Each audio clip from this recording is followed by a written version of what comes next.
Okay, so thank you for coming to the talk on creating a medical curriculum that's truly inclusive of trans and gender diverse patients.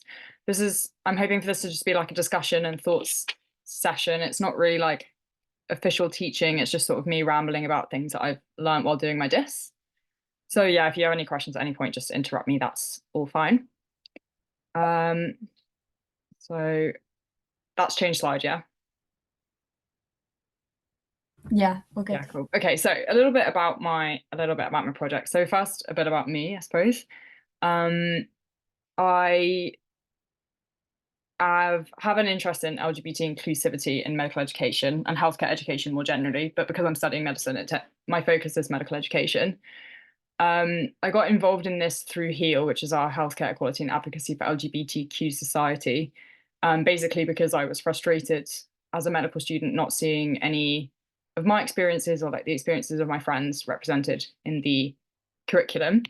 And I now am also involved with LIMA, who are the LGBT Inclusive Medical Education Alliance, and they are basically working to do what HEAL does in Cardiff, but on a bigger scale, like UK wide, and petitioning the GMC to make LGBT inclusive healthcare mandatory for all medical schools.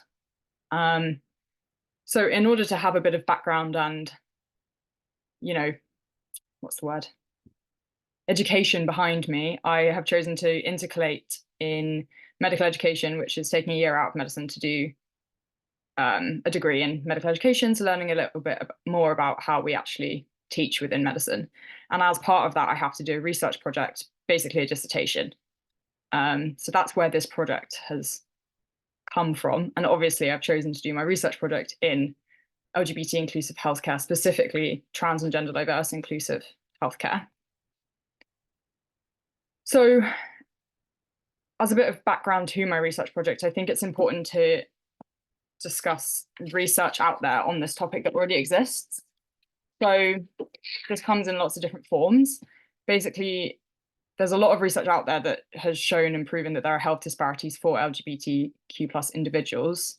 Particularly important is one done by Stonewall in 2019, which basically highlighted that healthcare provider knowledge is one of the leading causes of the fact that there are all these health disparities, particularly in mental health and sexual health and things like that. There's also a body of research that has shown that in medical curriculum, teaching about LGBT healthcare is lacking. There's not enough of it compared to other things, and that students are demanding that there is more. There are also lots of organizations demanding that there's more, such as Lima, who I mentioned previously, and people like GLAD, who are the Gay Association of Doctors and Dentists. They have created what's called the UK Medical Schools Charter, basically demanding that medical schools commit to improving this problem. And with medical schools in particular, there's a new exam being introduced next year to ensure that all graduating doctors have the same level of knowledge.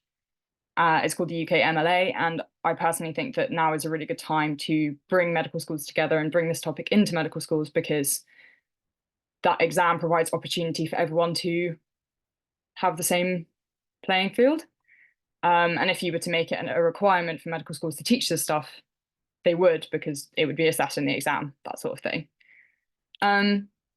The other body of research that's out there is that basically a lot of medical schools are planning to implement a lot of new LGBT inclusive teaching. One study that was done, I think it only had 50% of medical schools respond, but of those, 95% of them were planning to implement new teaching over the coming years. This is important because it shows that there is a need to actually discover what people want to know and how we should be teaching these sorts of things, because it's up and coming, and people are gaining interest in making sure that this is happening. So there's also another bit of research where this paper done by Ellaway that proposed a curriculum for trans inclusive healthcare. It was done in Canada, and basically they asked a bunch of stakeholders in the trans and gender diverse community, so people who work with these patients, patients themselves, medical students, what they think should be included in a curriculum, and created basically a draft curriculum framework. And the problem with this is first of all, it's done in Canada. So the way that the medical education system works out there is a bit different. And it obviously has a different environment in terms of like socio-political laws for trans and gender diverse patients. And it also, this framework that they propose is really long and really excessive. And a lot of people have criticized these sorts of interventions for just not being practical and taking up too much time and not being feasible to actually implement in a medical curriculum. So that's curriculum space. A lot of medical educators sort of argue, you know, well, a bare minimum approach where we haven't got much space in our curriculum. If we're incorporating 11 hours of LGBT content throughout medical school, that's enough. But actually, of course, the evidence is suggesting that it's not, because these health disparities still exist. Students still are demanding more education and things like that. So that's kind of where my project sits in terms of other research. I'm looking at all of these aspects, if that makes sense. So what did I actually do? So my project aims to determine medical student perspective of trans and gender diverse content in their curriculum. Now, I've chosen to focus specifically on trans and gender diverse content because a lot of existing research groups LGBT individuals together as one homogenous group, and obviously their health needs and the needs of what needs to be taught are very different. And so the reason I chose trans and gender diverse patients is just to focus in on one and make my disc slightly more manageable. And also that's what this LOA paper that I mentioned with the proposed curriculum, that's what they used. So I was trying to use their proposed outcomes as a basis for my research. And those are the people they investigated. Also, they are the group with the highest health disparities of all the letters. So my aims were to determine medical student perspective of trans content in their curriculum. What do they think of it? How was their experience of it while they're at medical school? So the people that I'm asking about this are final year medical students and doctors who've just graduated, so first and second year foundation doctors. I wanted to know which of those proposed outcomes developed in Canada should be prioritized if we were to develop a similar thing in the UK, if we were to try to implement a curriculum that's trans and gender diverse inclusive, which of those, given that we've got limited time and people are arguing that there's not enough space, which one should we prioritize? And obviously the ultimate aim of the project or of future projects is to be able to make recommendations for a trans inclusive medical curriculum. So yeah, I hope that makes sense. So basically what I did was I sent out a survey to final year medical students and foundation doctors that integrated these proposed outcomes, asking them about their experiences at medical school and what they would like to see. So the first thing I had to do for my just was sort of a literature review. So I just wanted to talk a little bit more in a bit more depth about what the existing literature says with regards to a trans inclusive curriculum. So at the moment, there's a lack of consensus in terms of what learning outcomes should be required of UK medical graduates with regards to trans healthcare. My lit review had 22 different papers in it, and they all had completely different combinations of learning outcomes, from like, you should know about terminology only, you should know about how to prescribe hormones, you should know about surgeries, or you should know about social determinants of health, blah, blah, blah. There were hundreds of different, well, not hundreds, there were multiple different learning outcomes, and each paper suggested different ones. So there's no like consensus on what that should be or what that should look like. I think that this is probably because different people put different importance on what this education means. So for some people, they take quite a medicalized view of it, and it's just like, okay, well, you need to know the bare minimum to be safe with your patients. You need to know a little bit about hormones, and that's it. Or you need to know the terminology so that you don't offend, and that's it. Whereas other people really, and this is sort of more my viewpoint, is it's about undoing bias. So it's about social acceptance and reframing people's biases towards trans and gender diverse people. And actually that takes a lot more than just a bare minimum one lecture sort of approach. Yeah, so linked to that then, a lot of the research out there, and most of this research is published in America, there's only one paper in the UK, take this sort of trial and error approach. So they sort of say, okay, well, we decided we wanted to teach medical students about terminology, and they do it. And it's like, well, why did you choose terminology and not, I don't know, prescribing hormones or another learning outcome? Why was it that one that you chose? And most people can't justify why they picked that one, which again is why my project was looking at, okay, so which learning outcomes should we be prioritizing? That's sort of a, yeah, very like trial and error approach. It's sort of like, let's try this and see what happens. Similarly, a lot of them are single interventions. So what they do is they sort of say, okay, I'm going to do this one thing with this one group of students, see what they say. And, that's it. That's me incorporating trans inclusive healthcare. So they sort of go, oh, we taught them this thing. And now look, they know it because afterwards they've told us that they know it. And obviously there's an issue with that because they've not actually measured whether that has any actual impact on the students' long-term knowledge of the project, of the teaching. That it doesn't tell you anything about the impact on their clinical practice or ultimately any impact on their patients. And also there's a strong what's called social desirability with that. So if you tell your students, you need to know this about trans patients, or you need to have this view about trans patients, and then you ask them in a survey afterwards, they're going to say, oh yeah, I now have this view, but is that true? Or are they just saying it because that's what they think you want to hear? So that's what a lot of current research does. And a lot of the research has a large variety in the teaching methods that they propose. So some people suggest just didactic teaching. So like, oh, you just need one lecture for this topic, bish, bash, bosh. Others say that you need like case discussions. Others talk about patient interactions. Lots of different ones proposed say that it's probably good to have a combination because a didactic lecture is good for covering like breadth of stuff, but actually it's quite difficult to talk about ethically charged topics or political topics or actually affect anyone's attitude in a lecture. So maybe something like a case discussion or a patient interaction would be better.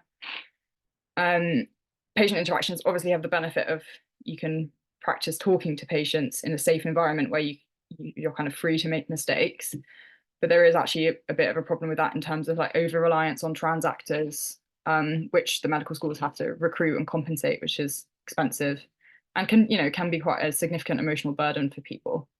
So I suppose we should be questioning whether that is actually an appropriate approach or whether there's another way to go about it. But again, all of these different teaching methods, it all depends on whether somebody has a sort of bare minimum approach to this. So like, oh, one lecture will do because they just need to be safe, or whether they have the perception that their teaching needs to be challenging biases and influencing perceptions of trans people. So again, that's why that's my perception of why that variability exists. And again, a lot of this research, if they say, I've tried teaching my medical students about this, it's usually at one institution, so one medical school. So the advantage of my project was to try and look at the graduating medical workforce as a general view, because of the introduction of the MLA and the fact that people are petitioning the GMC to make teaching more inclusive, that needs to be an across the board thing if you hope to make your doctors become a more, if you hope for your doctors in general to have more knowledge about these things, it needs to be happening at every medical school, not just one. So publishing research about something that you did in one place really lacks generalizability, and you can't really say, if you said like, oh, this was really good and it really worked here, so what? Like, not everyone's doing it, if that makes sense. And with most of these papers, as I've already said, it happened in America. So in terms of use in the UK and whether we could implement it in UK medical schools, a lot of their conclusions might not be valid for a UK political climate or medical education system. Okay. So in terms of what the existing literature says is needed, firstly, definitely there needs to be greater inclusion of stakeholder voices. So these are voices that have a say in the community, in the trans community, in medical education community. So there's an extreme lack of people actually asking trans patients what they want or need, of asking medical students what they want or need, and asking medical educators what they want and need from this. A lot of times when you ask medical educators, they'll say, a lot of papers say that when they've asked medical educators, they'll say like, oh, I can't teach this because I don't know enough about it myself. And I think this needs to be recognised a bit more in the UK. And my DIS sort of highlights this as well. I'll come to that in a sec. There also needs to, I think, be an increased recognition of the fact that the hidden curriculum can perpetuate transphobia. So hidden curriculum is things that aren't officially on your curriculum, but end up as messages that come across to medical students or healthcare students in general. But obviously for me, I'm particularly looking at medical students.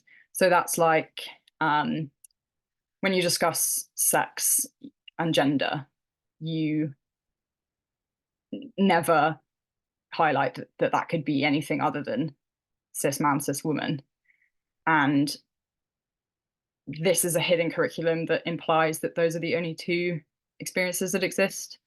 Or, you know, there are people who have experiences on placement where they witness transphobia or transphobic jokes made by staff. And that again is a hidden curriculum perpetuating this problem.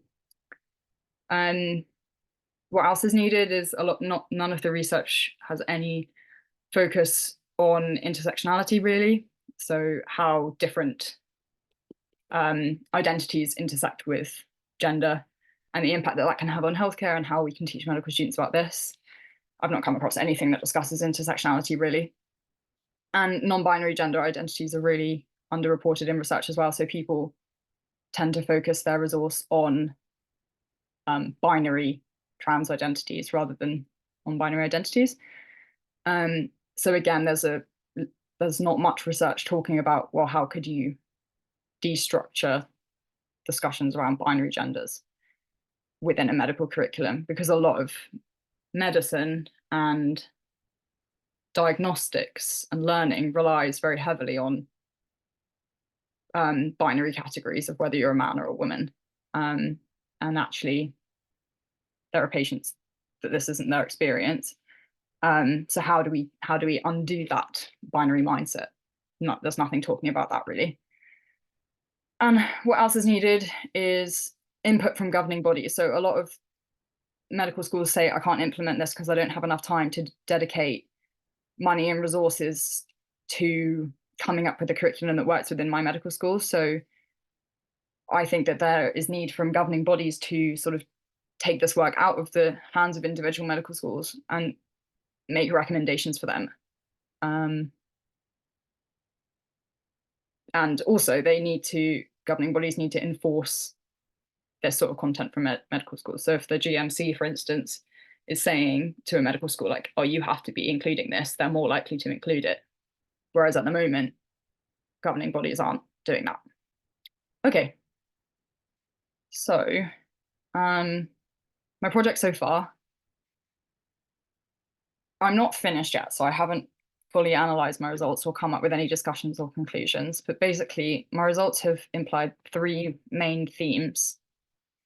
That is that students want their trans education to be enthusiastic. They currently perceive that the medical schools are not enthusiastic towards this topic and instead have tokenistically included these conversations. And they perceive that because most of the time the interventions are a one-off, or people choose to do them. And people sort of talk about how if there's a choice to do it, the people who probably need this sort of teaching the most don't go to it.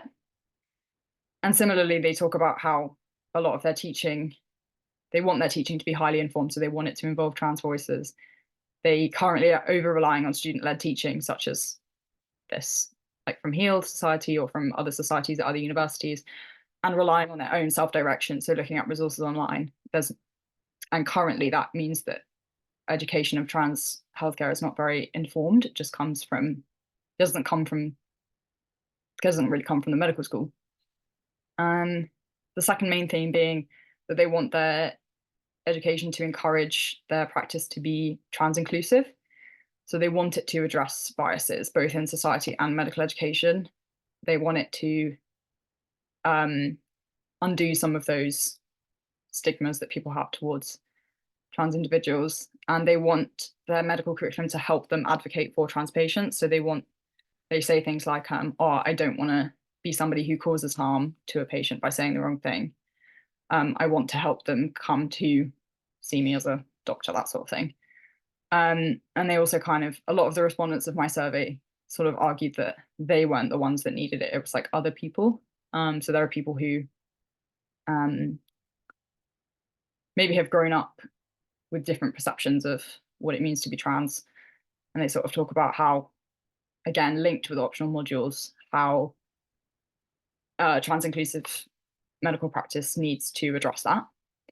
And then finally, the final big theme in my project is that they want their education to be applicable within a wider context. So they don't want to just have a single intervention that is never mentioned again, because that doesn't highlight the importance of such a topic. So different ways that people have suggested this are that it comes up more than once, so it's integrated within a curriculum, and that they're actually assessed on it, because without it, people being assessed on it, they won't learn it because of how much you have to learn in medicine. And they also want it to be relevant to them as foundation doctors. So they want it to help them keep their patients safe. They want it to link on to whatever specialist training they decide to go into. And they want it to teach them to communicate empathetically with their patients. I will talk more about my conclusions, what I'm hoping to do a part 2 when I have the conclusions of my project and talk about these things in more depth. But I also did just want to talk a little bit about my themes I've identified so far, because they really interlink with these issues in current research, if that makes sense. That there's overlap, definitely. So in terms of my project, I am going to probably discuss this concept of transformative learning, which basically is this idea that people, one way you learn is by undergoing a shift in your perspective or belief. And in order to do that, you have to critically reflect and examine yourself and your prior perspectives. And I'm hoping to argue that a lot of current trans teaching practices don't encourage this type of learning. They sort of encourage a more like, oh, I'll just learn the bare minimum to pass an exam, or something else, different learning approach, or no learning at all. So yeah, I'm hoping to integrate these theories of transformative learning into my discussion. But again, as I said, I don't have any conclusions or discussion yet, really, because my dis isn't due for another 6 weeks. But I wanted to do this talk because I think it would be really long to do what I just talked about and my discussion in one go. So I wanted to kind of introduce the topic and the background of my project first. So yeah, thank you for listening. I will turn the recording off now.